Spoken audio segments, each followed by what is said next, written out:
तरह से प्लीज इसी तरह से ऑनरेबल स्पीकर, बैठो, एक मिनट बैठिए। नमस्कार, मैं रवीश कुमार। आज नेता विपक्ष राहुल गांधी ने लोकसभा के अध्यक्ष ओम बिरला से मुलाकात की और 26 जून के उनके भाषण को लेकर ऐतराज जताया। यह नया विपक्ष है, मिलकर सामने से अपनी बात करने वाला। राहुल गांधी ने स्पीकर से कह दिया कि आपातकाल का जिक्र करने से बचा जा सकता था। राहुल ने कहा कि यह पूरी तरह राजनीतिक रहा। स्पीकर द्वारा राहुल गांधी को नेता विपक्ष की मान्यता देने के बाद वे शिष्टाचार मुलाकात के लिए स्पीकर के पास गए थे। यही नहीं, कांग्रेस सांसद केसी वेणुगोपाल ने भी आपातकाल को लेकर स्पीकर को पत्र लिखा है। इस बार सरकार नई नहीं दिख रही है, सरकार वही कर रही है जो 10 साल से करती आ रही है। इस बार विपक्ष नया दिख रहा है, वह काफी कुछ नया कर रहा है। इसलिए विपक्ष की भूमिका और उसकी गतिविधियों पर नजर रखने की जरूरत है। बहुत जरूरी है कि विपक्ष की भूमिका को लेकर हम अपनी समझ और कल्पनाओं का विस्तार करते रहें। दुनिया में क्या हो रहा है जानें और भारत में जो गलत हो रहा है उसे रोकने के लिए नए रास्ते की तलाश करें। ओम बिरला के स्पीकर चुने जाने पर विपक्ष ने जो स्वागत किया वह अपने आप में ऐतिहासिक है। उनके पहले कार्यकाल के बारे में ठीक से गिना दिया गया, सुना दिया गया, बता दिया गया। राहुल गांधी ने कहा कि उम्मीद है जनता की आवाज उठाने का इस बार अवसर दिया जाएगा। विपक्ष की शिकायत रही है कि जिन नियमों के तहत वह सरकार से चर्चा की मांग करता है उसे मंजूर नहीं किया जाता। विपक्ष के सदस्यों को झट से निलंबित कर दिया जाता है। इसे ठीक करने के लिए 2024 के चुनाव के लिए कांग्रेस पार्टी ने अपने घोषणा पत्र में कहा था कि कांग्रेस वादा करती है कि संसद के दोनों सदन साल में 100 दिनों के लिए चलेंगे और पूर्व में प्रचलित संसद की महान परंपराओं को पुनर्जीवित किया जाएगा और ईमानदारी से पालन किया जाएगा। कांग्रेस वादा करती है कि सप्ताह में एक दिन प्रत्येक सदन में विपक्षी बेंच द्वारा सुझाए गए एजेंडे पर चर्चा के लिए समर्पित किया जाएगा। कांग्रेस वादा करती है कि दोनों सदनों के पीठासीन अधिकारियों को किसी भी राजनीतिक दल से अपना संबंध तोड़ना होगा, तटस्थ रहना होगा और सदियों पुराने मानदंड का पालन करना होगा कि अध्यक्ष निष्पक्ष है। कांग्रेस को सरकार बनाने का मौका नहीं मिला, इसलिए यह देखना रह गया कि कांग्रेस किस तरह से स्पीकर की व्यवस्था में सुधार करती और उसे तटस्थ बनाती। अध्यक्ष को निष्पक्ष रखना इतना आसान नहीं है, लेकिन ब्रिटेन में एक परंपरा है, उसकी बात की जा सकती है। अगर स्पीकर विपक्ष का भी विश्वास वहां जीतने लगता है तो जब चुनाव लड़ता है तो विपक्ष उनके खिलाफ अपना उम्मीदवार खड़े नहीं करता है। दुनिया के संसदीय इतिहास में स्पीकरों पर यह भी आरोप लगे हैं कि वे सरकार से ज्यादा विपक्ष को तवज्जो देते हैं। 18वीं लोकसभा के तीसरे दिन भी बहस होती रही कि स्पीकर ने आपातकाल का जिक्र कर ठीक नहीं किया। केसी वेणुगोपाल कांग्रेस सांसद ने स्पीकर को पत्र लिखा है, अंग्रेजी में है, जिसका हिंदी अनुवाद मैं पढ़ रहा हूं। वेणुगोपाल लिखते हैं कि मैं यह पत्र संसद की साख पर असर डालने वाली एक घटना के संदर्भ में लिख रहा हूं। कल यानी 26 जून 2024 के दिन जिस समय स्पीकर के तौर पर आपका अभिवादन किया जा रहा था, सदन के भीतर सौहार्द का माहौल था, जैसा कि ऐसे मौकों पर होता है। मगर उसके बाद जो हुआ वो हैरान करने वाला था। आपके भाषण के बाद चेयर की ओर से 50 साल पहले आपातकाल को लेकर टिप्पणी की गई।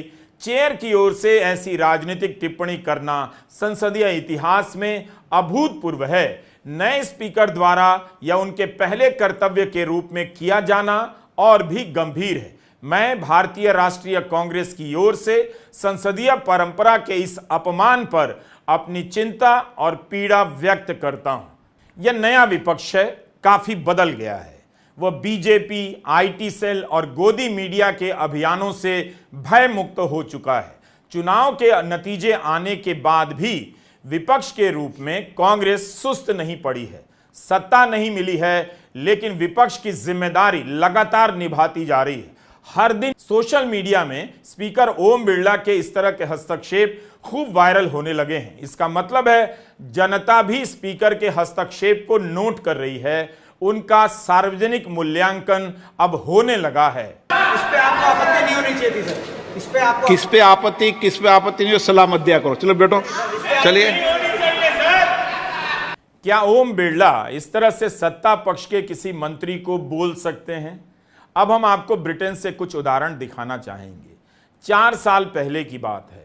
हाउस ऑफ कॉमन्स के स्पीकर जॉन बेरको ने बोरिस जॉनसन को ही डांट लगा दी और सदन में बोलने का तरीका और सलीका सिखा दिया।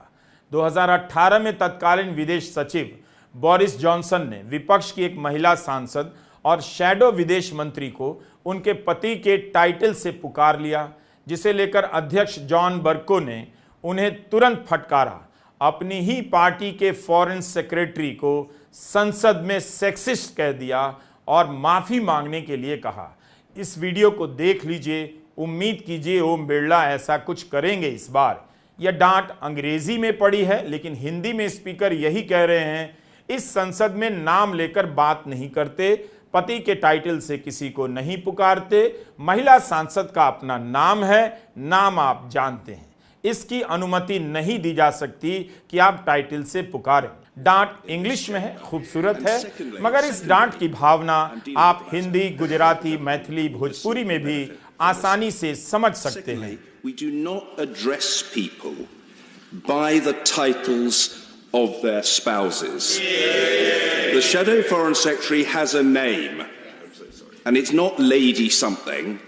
We know what her name is, and it is inappropriate and frankly sexist to speak in those terms. And I'm not having it in this chamber. That is the end of the matter.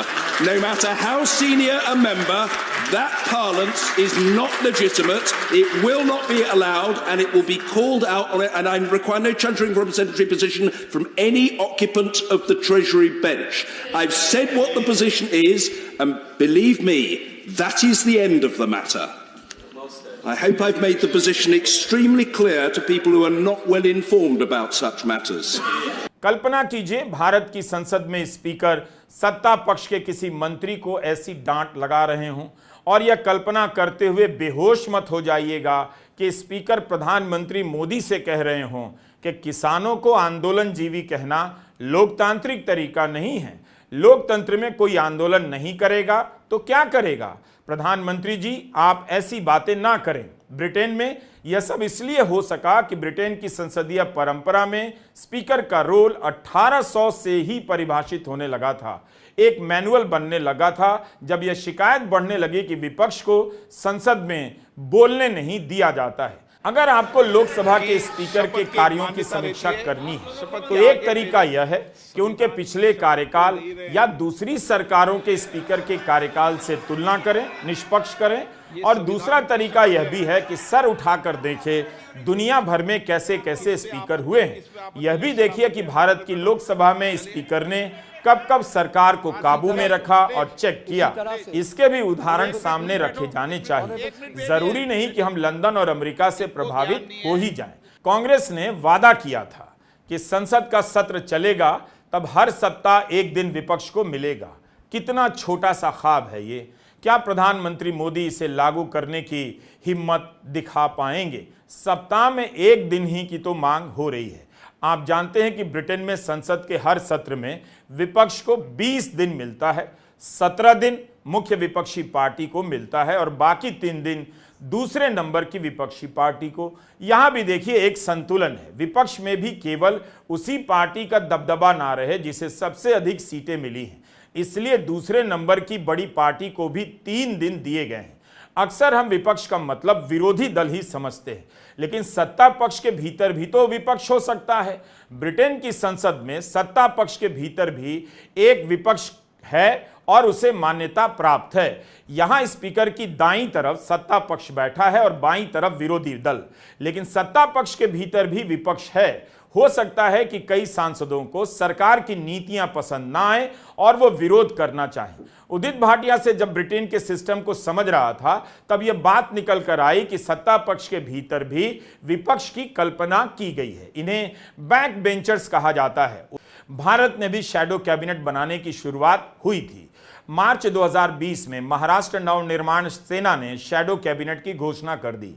Raj Thackeray के बेटे को आदित्य ठाकरे के सामने shadow cabinet का पर्यटन, मराठी भाषा और तकनीकी विभाग का कार्यभार दे दिया गया। पूर्व विधायक बाला नंदगांवकर को गृह मंत्रालय का काम दिया गया। नितिन सरदेसाई को वित्त और आवास का काम दिया गया। शैडो कैबिनेट की घोषणा के समय कहा गया कि इसका गठन महाविकास आघाड़ी की सरकार पर नजर रखने के लिए किया जा रहा है। अब क्या स्थिति है हमें नहीं मालूम, मगर शुरुआत हुई थी और इस पर विचार किया जा सकता है। भारत में जनता ने विपक्ष को मजबूत तो कर दिया, लेकिन संसद के भीतर विपक्ष तभी मजबूत होगा जब आज की स्थितियों के अनुसार संसदीय सुधार किए जाएंगे। विपक्ष को अपने मुद्दे उठाने के लिए अलग से दिन दिए जाएंगे। विपक्ष ही नहीं, प्रधानमंत्री के लिए भी दिन तय होना चाहिए कि नहीं चाहिए। ब्रिटेन की संसद में बुधवार को प्रधानमंत्री का दिन तय होता है। हर बुधवार को दोपहर 12 बजे प्रधानमंत्री वहां जवाब देते हैं। नेता विपक्ष को प्रधानमंत्री से 3-4 सवाल पूछने का मौका मिलता है। उसके बाद बाकी नेताओं को भी मौका मिलता है। भारत में राहुल गांधी नेता विपक्ष तो बन गए हैं, लेकिन जब उन्हें प्रधानमंत्री मोदी से सवाल पूछने का मौका ही नहीं मिलेगा, तब आप कैसे जज करेंगे कि राहुल गांधी ने छत्तीसगढ़ में मॉब लिंचिंग की घटना पर प्रधानमंत्री मोदी से सवाल पूछा या नहीं। वैसे आप बाहर भी देख सकते हैं कि वो चुप क्यों हैं। भारत में सोचिए, सदन में नेता विपक्ष राहुल गांधी प्रधानमंत्री मोदी से सवाल पूछ रहे होंगे और जवाब देने के लिए टेलीप्रॉम्प्टर नहीं होगा। गजब हो जाएगा। बेशक भारत में यह सब पहले नहीं हुआ है, लेकिन अब क्यों नहीं हो सकता है।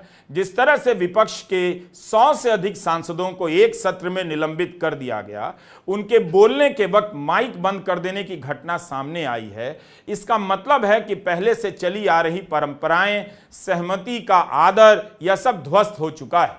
नया कुछ बनाने की बहुत जरूरत है। नमस्कार, मैं रवीश कुमार।